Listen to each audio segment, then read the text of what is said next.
The theme for today is leading through shifting sands, developing adaptive and sustainable business. Shifting sands, it means, of course, that there's uncertainty. We don't know what's going to happen tomorrow. The Industrial Revolution took place at one time, but now we're having a revolution every 6 months, literally. Ever since COVID took place, things are changing at a very fast rate. And we don't know when the next change is coming. But we're told artificial intelligence, for example, is one of those big unknowns which is going to affect us, is already started affecting us, and is going to continue affecting us. And there will be others that will come through. There's an expression in French, but I'll translate it into English. In the kingdom of the blind, the one-eyed man is king. Now you are that one-eyed man or woman. I say that very intentionally because everyone else is blind. I mean, with all the different things I've mentioned, who knows what to do? Most people don't, they're blind. Now you're the one-eyed person who is one-eyed in the sense that you don't know everything either. But at least you have one eye open. You can see something, you can make some decisions. So they're going to rely on you. We need to ask ourselves as individuals what role we are playing ourselves in trying to influence advocacy and policy. Both parties, both sides will each have a view. But a lot takes place before policies are enacted.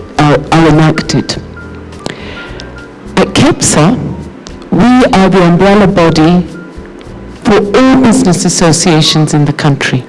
So the one thing I ask is, are people or businesses members of a particular business association?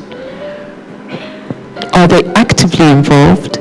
And do they use the mechanisms that are currently in place to put forward their views?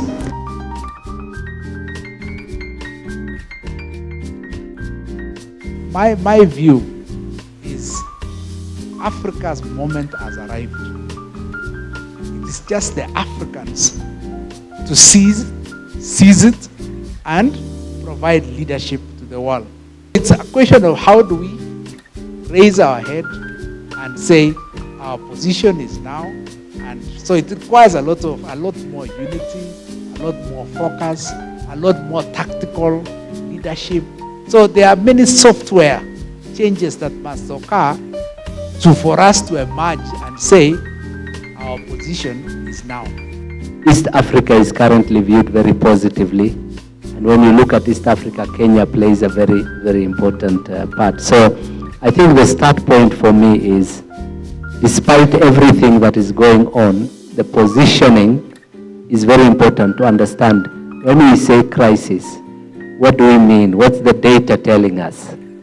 What is the comparative data between Kenya and the next country and the next country? What is the exact position? Because the media sometimes has a lot of information, and a lot of it is useful, but it's also good to understand, start with a fact base. That's what I would say. Secondly, of course, it's what you invest in, and the most important is the talent and the people that are in the room that will make the difference for the organization.